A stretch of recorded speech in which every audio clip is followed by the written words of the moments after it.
and welcome to another episode of Happy Mum, Happy Baby, the podcast. This week's guests, I met one of them, the male part of this relationship, almost 18 years ago when we auditioned for drama school together, which means that we've known each other now for half of our lives, which is ridiculous. But then I also spent the first 5 weeks of drama school sleeping on his sofa. Since then, our careers have gone in different paths. He's met the lovely woman that sat beside him, and they've gone on to have two amazing children, Freddie and Truly. And I'm delighted that they are here today. Hi, Hopper and Laura. Hello. We're so delighted to be here. I completely forgot about the weeks you spent on my couch and us chatting about what it's like to be at drama school. I know, I was thinking about it earlier. We had a lot of pasta with stir-in sauce, but thought we were proper adults. Being healthy. Yeah.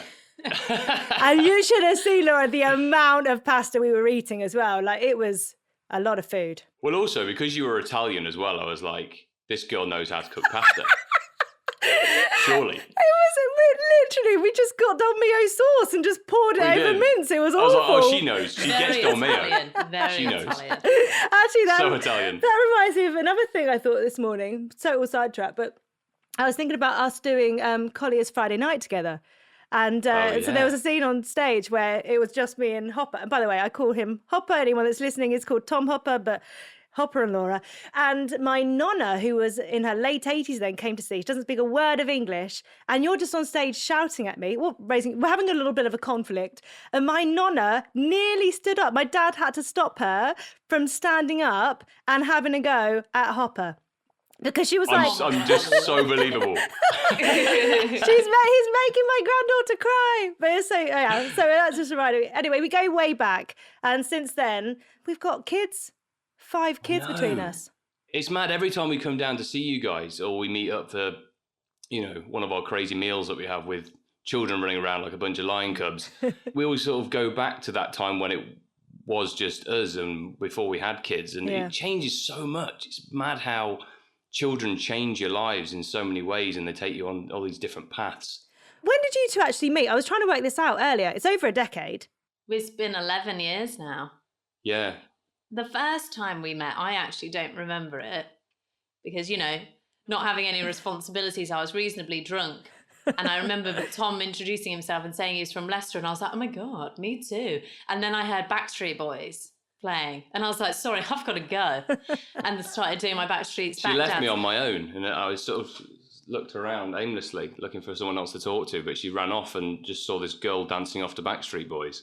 But that was the first time we met. And then the time that it kind of went on. The time that we officially met that I remember was after your Tormented premiere. Yeah, I did a movie called Tormented, one of my first jobs out of drama school. Yeah, I remember that. And it's quite a big one, really. It was, for a smallish movie, it was a decent sized premiere with free alcohol, why Laura got invited. No. I was told Girls Aloud would be there. That's why I went. They weren't, but that's why I wanted to go. And then, so a friend of mine who knew Laura was coming to the premiere and he said, oh, can I bring a friend? And I said, yeah, sure, man, bring whoever you want. We couldn't actually get in. Tom had no more guests left on the guest list. Tom. And then I was like, well, Gary, you're going to have to go in and find your mate. I'll give you 5 minutes. And then I stood there waiting and the doors swung open. I always say that they swung open like... Stars in their eyes. Stars in their eyes. And this smoke came out and this guy sauntered forward in this Vivienne Westwood suit. Oh, la-di-da. I know. And I remember at that moment, I was like, he's an absolute dish. So I'm going to, jump on that. Get in there with that guy. And then he shouted Laura, which I was delighted about because, to be honest, he could have shouted any name and I'd have said, yeah, me. And I stepped forward and he was like, come on in. And then that was kind of it, wasn't it, really? Then we were inseparable. We just had such a great time. And I remember the start of our relationship, we just laughed all the time. And one thing I think we've always tried to remember throughout our relationship and into having kids and everything is that no matter how hard it can get, is at the base of it is a friendship where we're best mates, And that's what creates a solid marriage, I think, long term. Laughter is just the best thing ever. If you can laugh together, then you're good. Yeah. But when your life is kind of moving around a lot, we found it quite difficult to know when to start to have a family, because it kind of like, how do we bring a child into this? What would that look like? It must be hard thinking for you guys, well, we're going to have a child, but actually we don't know where we're going to be, where we're going to be filming and everything like that. Like, how was that conversation going towards a family? Or did you just think we're getting married by having a kid? It was tough. I mean, I got to take a lot of flack for this because I've learned since this time that it was very much the wrong thing to do. But I had it in my head from very early on that I wanted to be a young dad, So I was saying to Laura, like, let's have some kids. Let's have kids. It'll be great. They can travel around with us. And I was completely naive to how much a woman's body has to go through during the pregnancy, before the pregnancy, during the pregnancy, and post-pregnancy of what it's like to have a child. It was just, I went on a massive learning curve, and I now realize that I probably handled it the wrong way when it came to what my wants were for me and Laura and our children. There were reasons behind that, though. A lot of your friends predominantly had struggled with having babies or getting pregnant. And Tom was so scared that it would take us years that he was like, we've got to start as soon as we've got married, because, it could take us 3 or 4 years to get pregnant. And, then I'll be 33 by that point. So old. Exactly. Not that that's like old and somehow. I literally came off my birth control and that month got pregnant. No. Yeah, it was a bit of a shock, really. It was so quick. And I'd kind of got into this thing of like, I'd taken a pregnancy test whilst I was at work with Freddie. I was teaching at the time.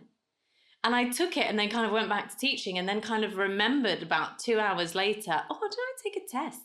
And opened my bag and it was like shining at me saying pregnant. And I was like, I don't really know what to do now. And then, the kids must have thought there was something wrong with me, because I totally blanked, and then I was like, am I supposed to carry on dancing like I was a minute ago, or should I sit down now, be a bit more careful? And I don't think we there's no way that we had planned what we were doing, and we were no way ready for a child. It was weird, because you think we're married now, we can have kids, but actually I think in a lot of ways we felt too immature really to have children. Like we didn't feel like grown up enough, and it just sort of felt like the thing to do. And I fell into a trap, I think, of going, we're married now, come on, let's have kids. Well, and also it's that thing that we're always told, there is a set path. You meet someone, you get married, you have a baby, you have another one, maybe you get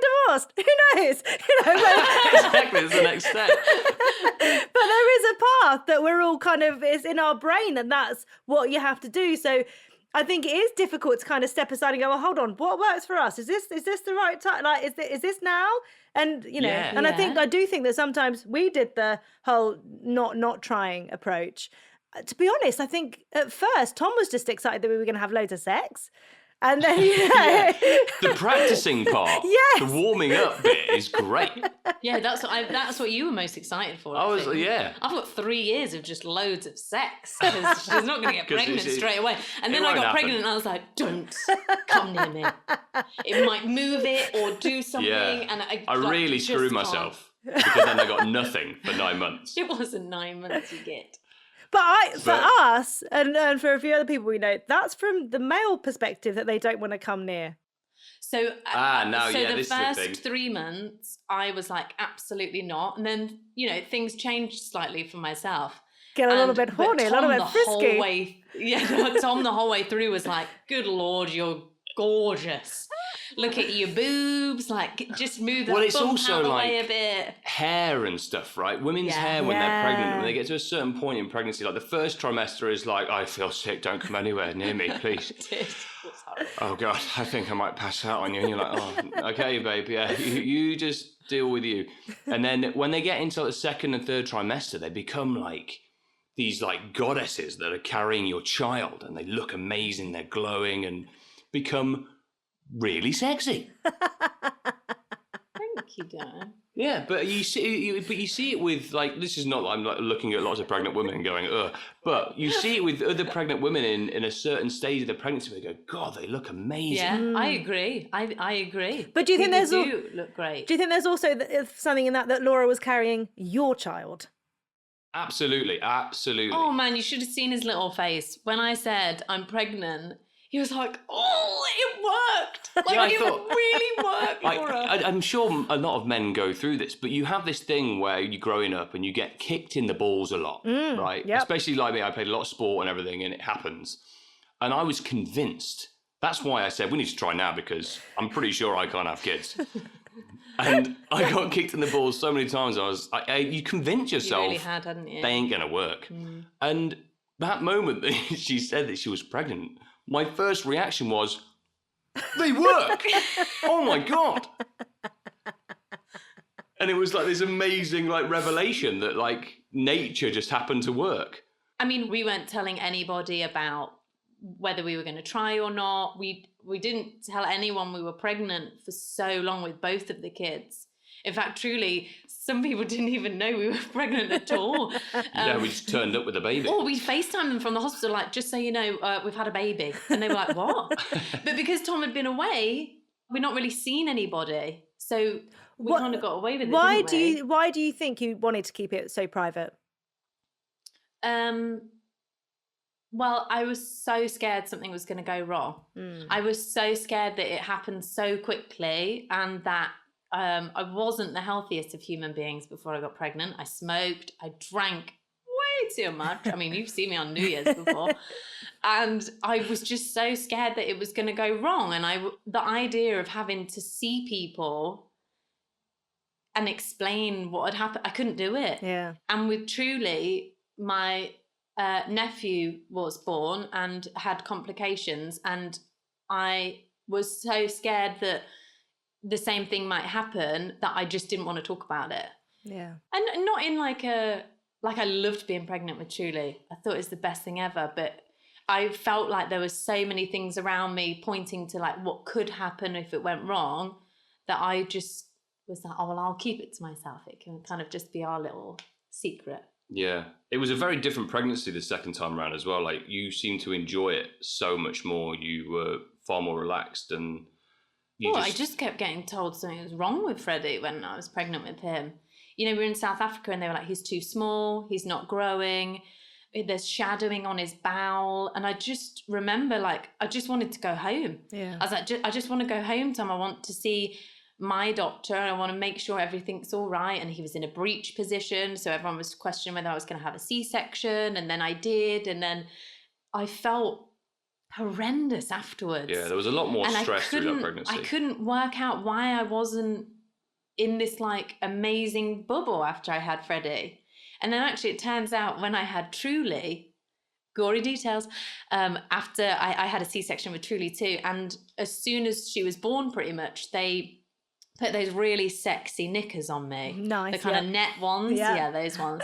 And they put them on, and the catheter was in a bag, not a box. And they slid it through the pants. And I was like, oh, wow. Like, I had a box last time. Like, I was kind of confused how you were going to do that. And they said, oh, you must have lost a lot of blood. And I was like, wow. If someone had told me that at the time, it would have explained why, you know, I felt so poorly and why I was so tired. And I just thought it was, I've got a new baby, and, you know, this is just such a shock, and why I just felt ill. And I think if someone explained it to me then, I'd have... I remember as well, you being absolutely zapped and not even being able to like lift Freddie out of the crib. And no one was sort of saying that this wasn't normal, or no one was saying, right, you've lost a lot of blood, so you're going to feel very tired. No one sort of said that. Right. And we just kind of assumed it was normal. And she was basically having a very bad reaction from the C-section. I got an infection from the birth. And there was an infection, and you just felt really, and that was kind of an onset of the beginning of that journey with Freddie. You would just felt so we were in a dark place to start with, weren't you? Because it just was a bad start. But none of I've got such a like close knit group of girlfriends and none of them had babies. Yeah. And they were all still off, you know, going out and partying and, you know, doing their thing. And I didn't feel like I had anyone apart from my sister to kind of turn around and ask, like, are you supposed to think things like this? Like, are you supposed to have like thoughts like that? And I remember the first time I mentioned it to my sister in the car, she was like, yeah, it's fine. And I burst into tears because I was like, wow. It's such an overwhelming time, I think, because your life completely changes. The moment that baby is placed in your arms, and you have so many thoughts of what that moment's going to be like, because we're all told it's the most amazing thing. That bond is the most magical thing ever. Your life changes in that moment. And actually, a lot of people feel this weight of sadness or something other that's not that overwhelming joy. You know, you love the baby in your arms. I was going to say the baby in your arms, but it's so complicated. And to be honest, I felt completely the same after Buzz. That's why I do this. I literally had moments of feeling like, bearing in mind, I've always been the maternal one in our friendship groups. I felt like I didn't have a single maternal bone in my body. I did not know what I was doing. He didn't want me. That's what I literally felt. I can remember saying to my dad, I don't think he loves me. And my dad just sort of saying, of course he loves you. You're his world. And kind of just, I just remember being so broken. And that's hard to mother from that place. When I had Freddie, I don't think I realised it until he was probably about 2. And then I was like, oh, Laura, like, that wasn't good. Like that was actually quite scary, some of the things I used to think, because Tom wasn't even here either. Yeah. It was just me and Freddie. And I think sometimes Freddie was the only thing that would kind of snap me out of that sort of, I don't know what the kind of place I used to get into. And the experience with Truly was completely different. Completely different. I mean, I went back to teaching at 12 weeks full time because I was adamant that with Freddie, I was like, I'm not gonna, you know, sit around. I need to go back to being the person that I was. And well, you went for your first audition when Freddie was 2 weeks old. Yeah. And I went down to London with her and I sat in a cafe and I had like a bottle and a half of breast milk available to me while she went in for this audition. I was like, oh God, please don't run out of breast milk. And I ran out because Freddie was a chugger, like he could eat a lot. And I remember just trying to keep Freddie from screaming in this cafe and going, please, Laura, hurry up, please. And she eventually came out. But I remember thinking, God, this is like only 2 weeks. I mean, that was like 2 weeks after major surgery as well. She had a C-section. Yeah. So, but you were so determined to just... Well, I was like, it's not going to affect my life. Like the baby will fit in with what I'm doing. And it ended up just taking me so much longer to recover. Yeah. Because I'd do something like that and then everything would hurt. And I'd be so tired because I'd worked myself up and like killing myself over lines and making sure I look good and I don't look too big, do I? And then like being in the audition and I could feel the milk coming in and then I was like, oh, please don't leak, please don't leak, please don't leak. And they must have thought like, is she all right? Like she keeps touching her boobs and she keeps like moving everything around. And it's a choice. It's a character like, choice. Scared and a bit like, hi, nice to see you. And, how do you feel looking back at that version of you? Do you feel like you just want to go back and scoop her up and kind of give her a hug? Oh my gosh, yeah.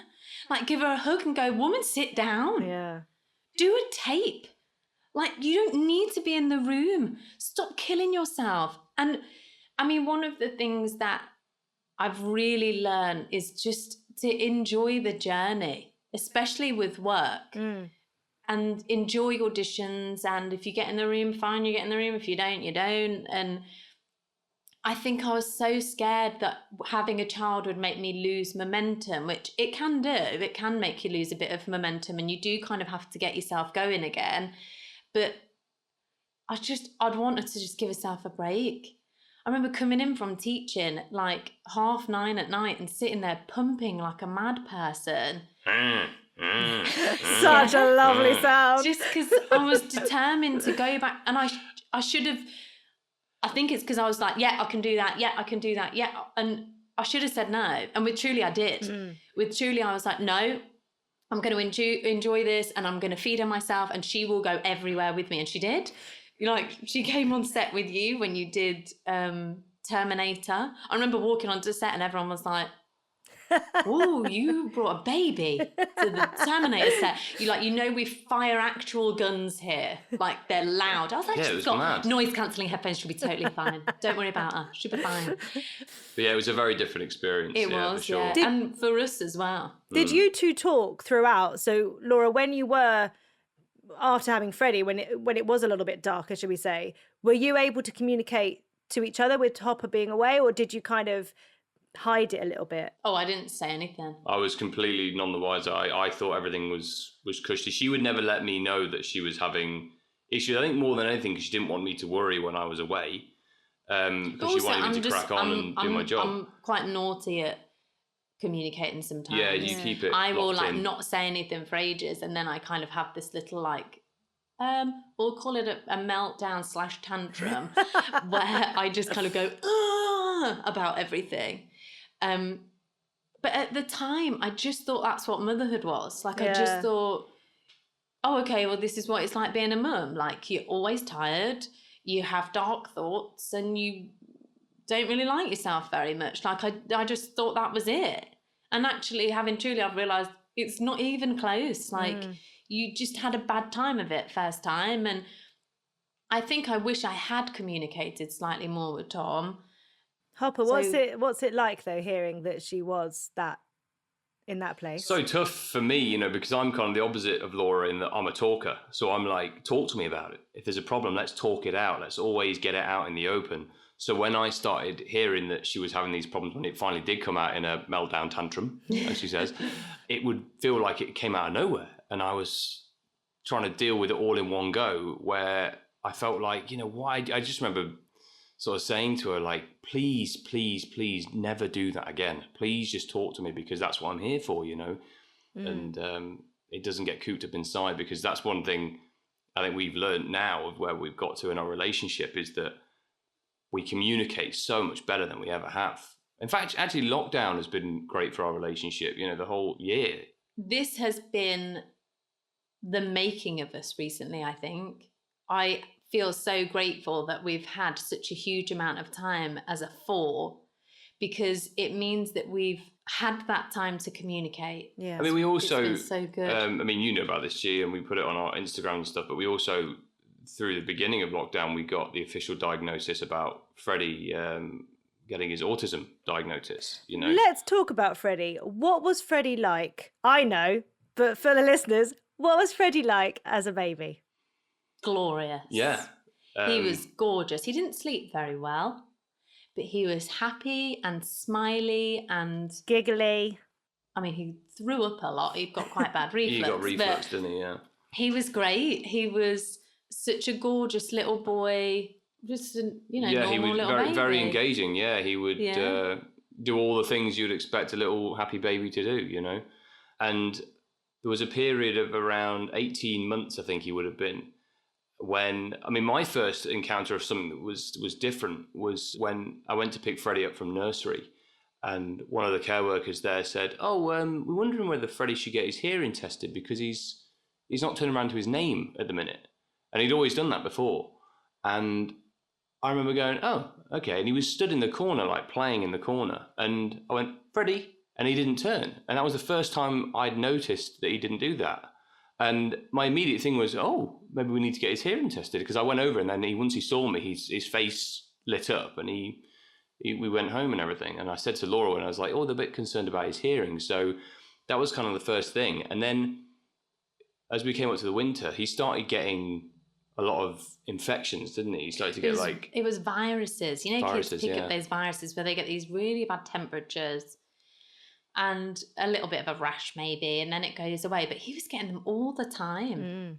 And my mum had said to me, please go and get his ears checked. Like, she had loads of ear infections as a kid, and she was like, I feel like that's what he's doing. Like, he plays with his ear, he's always leaning on one side. So we went to an ear, nose and throat specialist who told us that Freddie had glue ear. Which I had And as a child, which, you know, I've spoken to you a lot about. My mum's spoken to you a lot about. And I remember us always trying to reassure you and kind of be like, look, that was me. Yeah, totally. Yeah. Like used to lash out, get really cross, but couldn't hear anything, wouldn't turn around to your name, like, and he was doing all of those things. And when we spoke to the ear, nose and throat specialist, he said he's got glue ear. Let's put him on some antibiotics. Hopefully that will clear it. And he was on antibiotics for a few weeks. We went back and they tested his ears again, and it was exactly the same. He couldn't hear anything, and so we decided to get grommets fitted, ear tubes, I suppose. And the first time he had them fitted, I was so scared. You took him down, didn't you, for his anaesthetic? Yeah. Thank goodness you did. Because second time I did it whilst I was pregnant, and I sobbed afterwards because I was, I'm the worst mum ever. Why have I done that? But he came round from it, and he was hearing things, and he was turning around to his name, and he was, you know, hearing helicopters in the garden and looking up, and we were like, oh, that's what it was.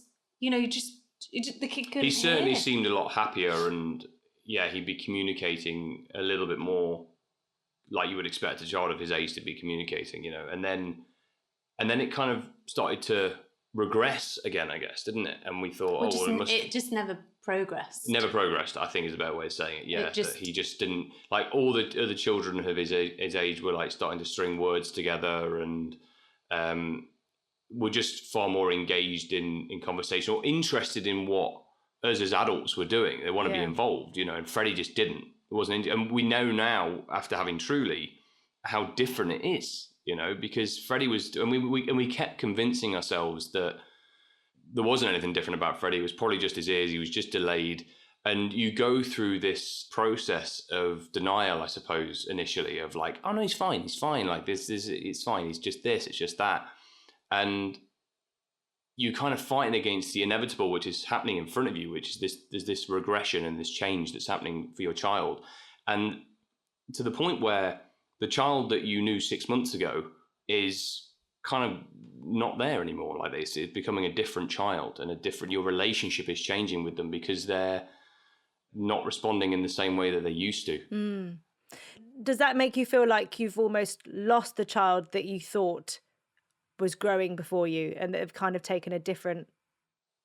For sure, like there's absolutely a mourning process that you go through, you know, particularly I think Laura's relationship with Freddie, because she was so close with him and so connected, you know, and that connection started to go, and it became something different. Yeah. Now Laura and Freddie still have an amazing relationship, but it's just in a different way now, you know. It's not in a conventional manner that you know, like the way we talk to Truly, you know, we converse with her, we have a conversation. Whereas with Freddie, it's through tickles and through this physical relationship where Laura gets him giggling like no one else can, you know.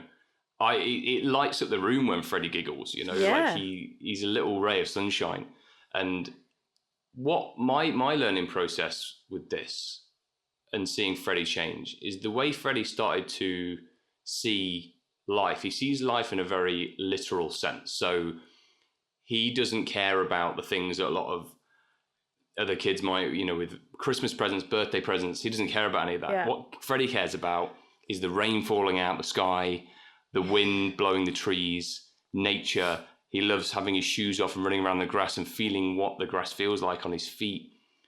And it makes me think, if we were all a little bit more Freddie, you know, life would be a lot easier. We wouldn't care about all those materialistic things outside of it. And Freddie teaches us a lot as people, you know, what to really appreciate. And even more so during this year, you know, because he's just running around loving life. And it makes me go, let's do that. Let's just do that for the day. Let's run around. I guess it's that thing, isn't it? We've been allowed to go at their pace, which we're never usually afforded that time. So true. Yeah. He was phenomenal in lockdown.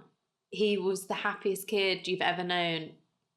We had moments where we struggled a little bit with him which any child struggled, like Truly struggled at times. I mean, actually, I think Truly struggled much more Truly than Freddie. struggled more, She's yeah. a very sociable child.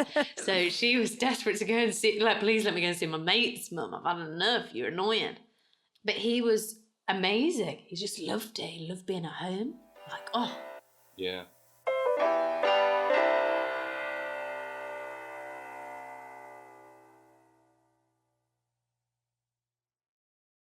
It's interesting that you sort of started lockdown with sort of a formal diagnosis, because I can remember years ago, like a couple of years ago on his birthday, seeing Freddie outside in his happy place in the garden, probably naked.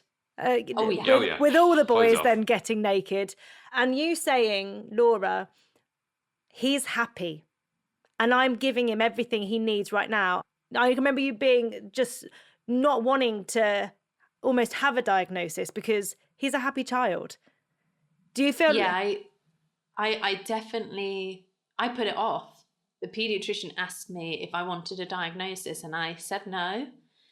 And that was like when he was about 2.5, right? I think. Yeah. No, I think that was 3. It took a long time to get to see a pediatrician. And we had to see an NHS pediatrician in order to get the educational healthcare plan for Freddie for school. And they asked if I wanted a diagnosis, and I said no. It's really hard. He's really happy. And I felt like, why change that? Yeah. When people had started to put him in a box already, like, oh, Freddie doesn't like that because he's autistic, or Freddie won't do that because he's autistic. It's like, stop saying that. Like, it's an excuse for him. Like, actually, right now, he's having a tantrum because he's 2 and he's being naughty. It's not because he's different or he's autistic, or he's just being Freddie. Well, a lot of the fear, I think, came from the diagnosis that, like Laura says, like being boxed into something, is there is a problem in society, I think, maybe a lack of education, I don't know what it is, of autism, and the spectrum of autism. That a lot of people go, oh, well, autistic kids don't like this, do they? Or autistic kids, people with autism won't do that.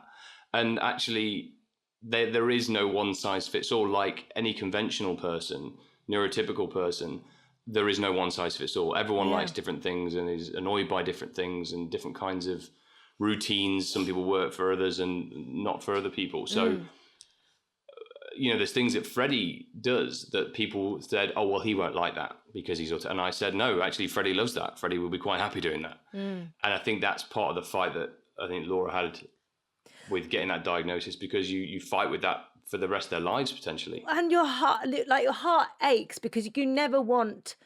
I mean, you guys know that we have challenges with Buddy, for instance. And we have chats sometimes where Tom will say, something is wrong. And I feel like, literally, I've cried so much over it because I just think that's also him. And what is a normal child? And can't we just celebrate who they are rather than trying to put them into a box? But then at the same time, if knowing a little bit about what is going on in their heads would help them in some way be understood by us, by other people, it's such a hard thing to get your head around because your heart is in that child. You know what I mean? It's never yours anymore. Well, you're a part of them, aren't you? So you feel so responsible for especially when they do have the episodes where they're unhappy. Yeah. If they're unhappy, every fiber of your being is like, just tell me, just please tell me what it is that I can make it better. When Freddie's had those kind of times where it's to the point where I'm like, he's got to be in pain or something. There's something that he was. And there was a time that he really was in pain, and you just want to make it better. These ear infections and bouts of tonsillitis he got every 2 weeks. And that is the only time that he would get angry and lash out, was because he hurt so much. And I was the idiot that wasn't getting it. So that's why he would hit me. And the first time you'd seen it was when we went on holiday with my sister.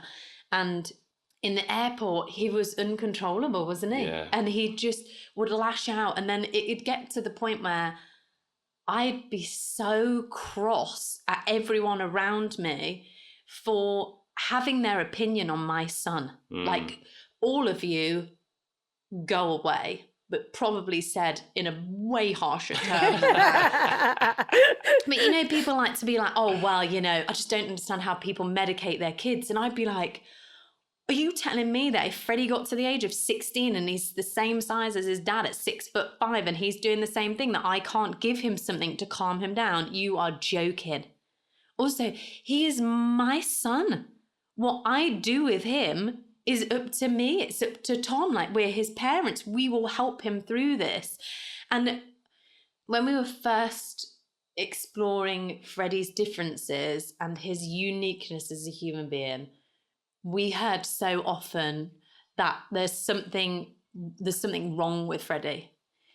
I remember a health professional saying to me that there might be something wrong with his brain. And I remember I felt like she'd stabbed me. And it took every fibre of my being not to launch across the living room and attack her like in Mean Girls when they have that scene and they're like lions at each other. Because I thought, what are you saying about my son? Like, he's a part of me. And the fact that he is nonverbal and cannot communicate and he struggles with his comprehension means that I am the person he goes to. So I know him. And I think one of the things that took quite a while was not us coming to terms with the fact that Freddie was autistic, but actually us coming to terms with telling people how we worked together. And that when they decided to have their opinions on something, I'd be like, well, thank you, but this is how Freddie and I work. This is how Freddie works with us. This is what Freddie will need right now. And sometimes it was guessing. I mean, when we came back on that flight from Dubai and Freddie had he had a huge meltdown. People will say meltdown. I prefer say panic attack, because what he is doing is a panic attack. He starts to not be able to breathe properly. He looks so scared and he lashes out because I can't explain how scared he looks. And it kills me. It kills me that I'm like, it's fine. It's like, it's totally fine. But it's almost like you have to ride the wave with it. And once he's done it, then he controls himself and he brings him back down and he's okay. And I remember an air stewardess coming up to me whilst he was mid-flow, and we were stood at the bottom of the stairs to business class.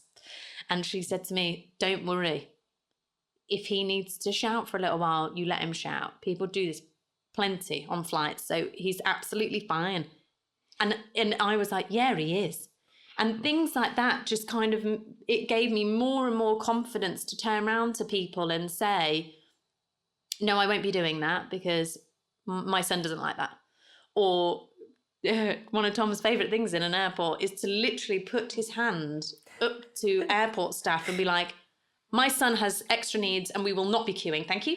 And he just walks past. And everyone seems to go, okay, that big man just maybe not as posh as that, a bit more Leicestershire, but yeah. A bit more northern. But it's amazing, I think, how people around us can really impact how we handle situations as well. Sometimes when, say one of ours, Buddy, is having one of his moments, I think early on I could feel the heat, feel that feeling of I'm failing in this moment. Everyone is looking, they're judging me as a mother. And then actually seeing the opposite of that when someone has come over and said, you're doing good. Or just something that's motivational, that's with you. And I think it's fascinating to see how our behaviour towards other parents can impact them, like on doing the best job that they can and kind of supporting them and empowering them, rather than belittling them and making them feel crap and add to the situation. Absolutely. 100%. I remember when the birthday you're talking about, when everyone came over and Freddie kind of started the trend of like, we're going to take our clothes off now. So every child here was naked party, yeah. With not a naked, none of the adults were naked, Tom, just the children. You weren't? I tried to join it. Don't tell them the secrets. But I remember Buddy accidentally popping a balloon and he got really upset about it. And I was like, can I do anything? And you were like, no, it's fine. He'll slow down in a minute. And it just made me love Buddy more. Because I was like, oh, I just want to scoop you up. Like, it's just, in that moment, I was like, he's having a moment. Yeah. This is occasionally what Freddie does, it's occasionally what Truly does. All kids do it. Because life is They just have their own way. overwhelming. Life is overwhelming, and they're course. figuring out how to handle those situations. Like Buddy, when he is in that situation, he can't put words together. So having us going, tell me what you need, doesn't help. It doesn't help at all. We've kind of got to sit with him and let him get whatever is in him out and accept him for who he is, rather than try and go, no, you've got to be this because this is normal. What is normal? I don't, someone said to me the other day, last night actually, because this is an ongoing conversation with us, bet David Bowie wasn't a normal kid. Bet... Freddie Mercury wasn't. Yeah. I think about him a lot. So then you go, amazing. That's so good. I don't think any of us were normal kids. Well, yeah, that's the thing. There you go to broach the question of what is It's normal, exactly. It's like it fits into a certain box. Again, like you're fitting into a box. A box, yeah. And I think one of the things that we definitely went through that whole, like, there were times where I pleaded with Freddie, like, please don't do this, please. And looking back now, I'm like, I understand why, because I was so scared of, like, what that meant, him being different, and how that would change everything for us. And actually, Freddie is the best. He never complains because he can't talk. So he never moans at us. He is happy with literally looking at a tree and the leaves blowing on it. So it was more, I think, acceptance for me. Tom was like, yeah, I think he's autistic. That's cool. And you were like, right, on to the next thing. Well, my thing really, I suppose, was, and I think this is, again, it's an interesting thing, like you were saying about the way that Tom was looking at the Buddy situation and everything, because I do think that, as much as I don't want to put people into boxes, but I do think that men and women can sometimes look at how to deal with situations differently, right?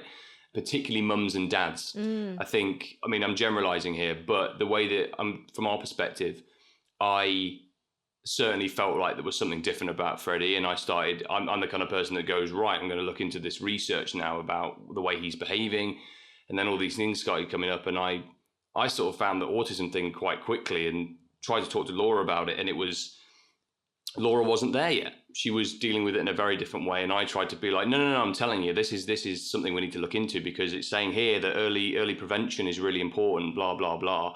So well, I guess for you two as well, it's also that added layer of you not being around because you're off working. So you're kind of giving her this information and kind of going, so I'm going to go and pretend to be a pirate for a while. See you later. Nail on the head, G. It went Nail on the down head. like a lead balloon, let me tell you. Me trying to give advice, going, right, what you need to do is you need to do this and you need to look at this. And I've sent you this video here that explains all about this. And I'd done an entire autism course. I got a damn certificate for it. I got a certificate. And I was like, that isn't Freddie. Like, he's fine. Stop sending me all this stuff. And honestly, I got to the point where we'd be FaceTime and I'd be like, oh, it's cracking up, bye. And I'd turn the internet off, or I don't know, go on airplane mode, because I was so fed up of people telling me, like, oh, well, I think it's this and I think it's that. And, you know, you should be doing this and you should be doing that. And Freddie wasn't at that point yet. It took me 5 speech and language therapists to find the right one, because they always pushed him and they confused him because he wasn't ready. The kid didn't hear for 2 years. So but here's the thing as well, with the relationship and the way we were dealing with it, I think that in itself is as much of a journey about how we are going to cope with it as a pair in the way we both deal with it, so we're on the same path, as it is accepting Freddie for who he is. Finding that unison, that whole triangle of Freddie and then me and Laura, how we're going to deal with this together. So I would say this year has been the time that we've finally come to a point where we've both realized what are the most important factors for Freddie, for his future. I've had to let a few things go and Laura's had to let a few things go her side, but we've met in the middle and we've compromised. And I think compromise is the biggest thing you can do in a marriage, and especially with a child with autism, that you both have confounding factors that, you know, are going to be a problem in the marriage otherwise, unless you find that middle ground. But also the appreciation for the other person. I remember the ever-knowing Phil Hopper, Tom's dad, turning around and saying to me, if you're watching someone put their everything into other people Who's putting them first? Yeah. And I remember it being like a light bulb for Tom. And Tom looking at me like, she is only ever doing stuff for the kids or for me. And he was like, and no one's putting her first. So that's my job. And the minute that he started to do that, we just, it was like a jigsaw puzzle. Like it all just fit together. It really was a light bulb moment, wasn't it? It's tricky sometimes, because I remember last year when I came back from shooting one time and I was so desperate to have the four of us together. You know, when I got home and I was so excited to have the four of us as a family, and I'm like, right, what are we going to do? I'm only back for like 2-3 days. And I got back and Laura was like, right, I'm going to go out. I'm going to go see. And I went, whoa, what? I've only just got back. And she was like, yeah. And I've been with the kids on my own for like the last 6 weeks. And I was like, yeah, but the four of us. And she just, and then there's this kind of like weird mental block of her going, no, I need this. Like, I need to leave the house. I need to get out the house. I need to be on my own. And me going, yeah, but I need us to be together. So it's a constant kind of thing you're playing with, but then you have to look in the mirror and go, okay, what's really important here is that she's happy. Right, so that I come home and she's happy. So she needs to do that. She needs to go away for half the day or whatever. Really worked this out, haven't I? Happy wife, happy life. Well manipulated, Laura. Can you have a little chat with my Tom, please? I'd quite like a little bit of time on my own. Listen, I'll WhatsApp him later. Listen, Fletch. What is your greatest wish for Freddie? Happiness, really. Whatever that means for Freddie.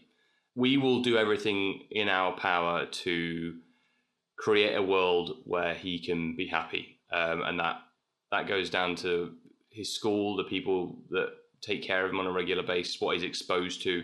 I think Freddie seems to be happy when we expose him to as much as possible. You know, new experiences for Freddie are actually a really good thing. And this is what I'm talking about people being boxed in, you know, because a lot of routine, it's very, that's important, isn't it? It's like, no, not Freddie. He wants new experiences. He wants to be mentally challenged and stuff. So our thing for him, I suppose, is expose him to as much as possible. And then there'll be those times in his life where there'll be a breakthrough where it's like, oh my God, he just gravitates towards this thing. This is his thing.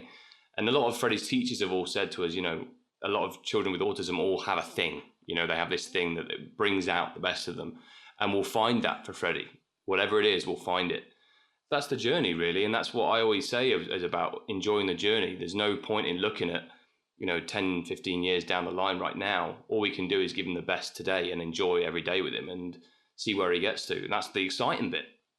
Yeah. Happy. He's happy now. He's the happiest little boy. So often. He's just so gloriously happy. So yeah, to be like that and I suppose find his groove, whatever works for him. Yeah.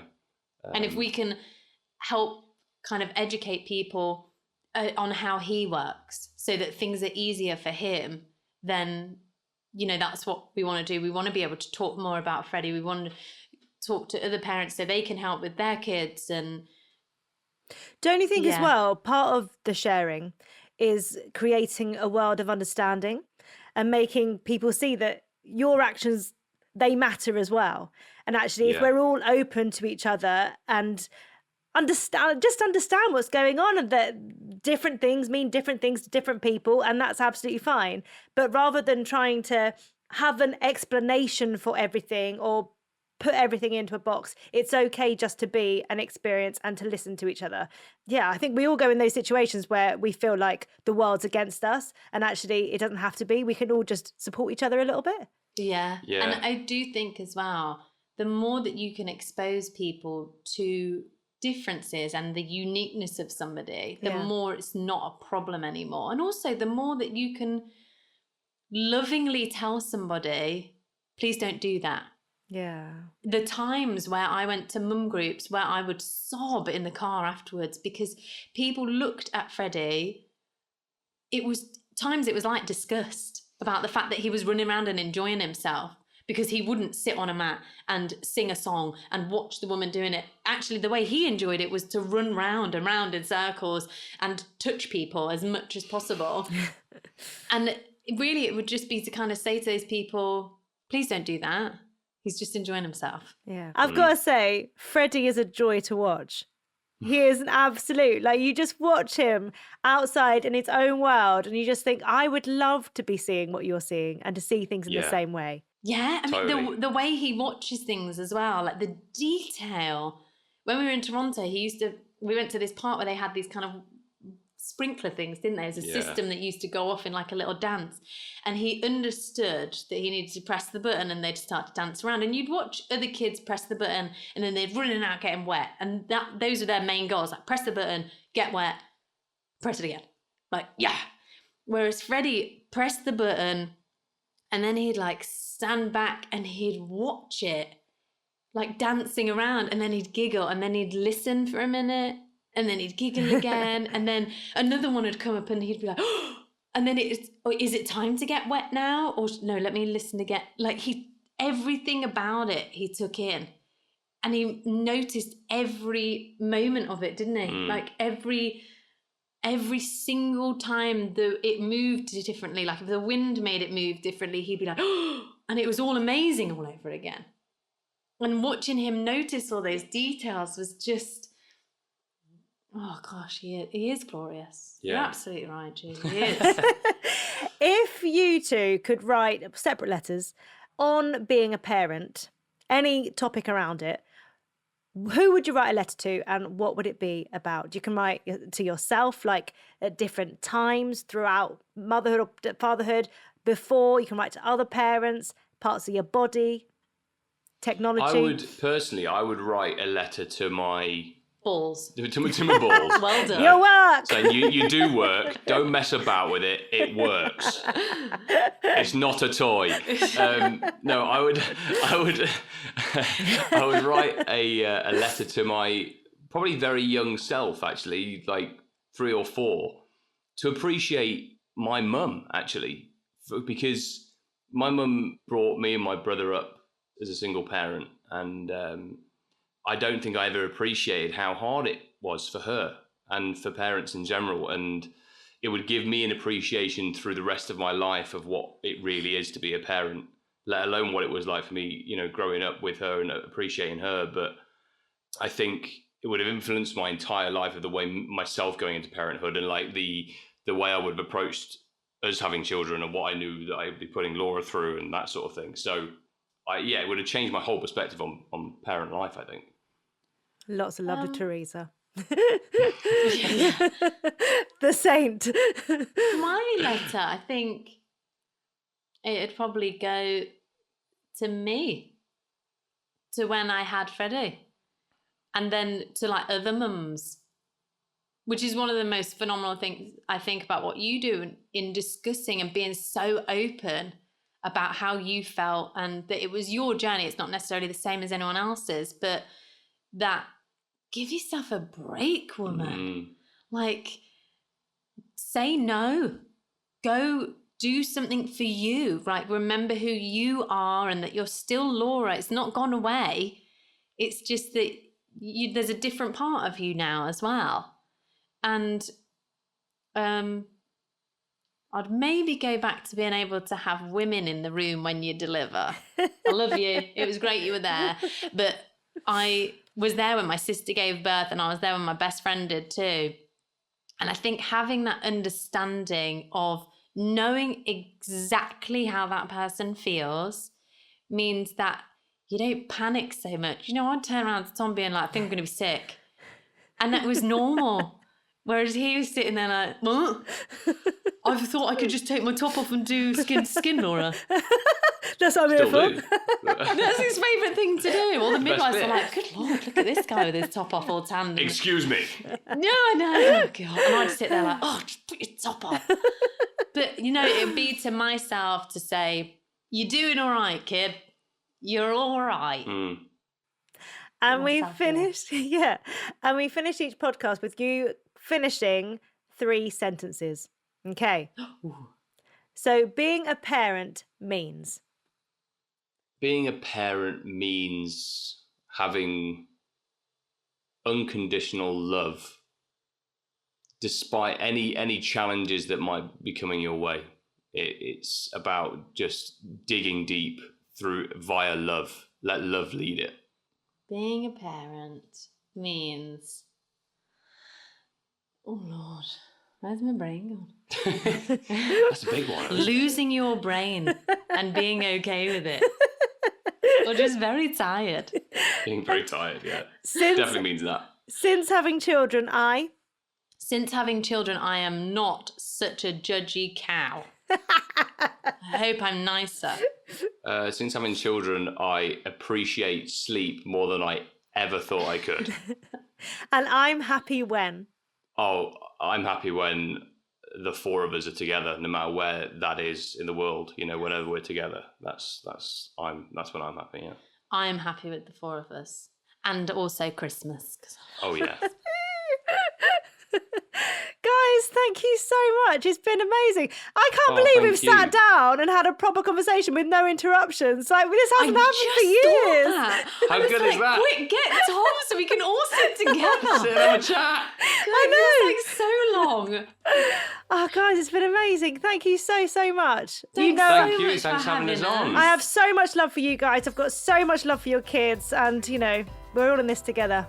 Well, likewise. It's straight back at you, Fletchers. Oh, thanks, guys. Straight back. Love you.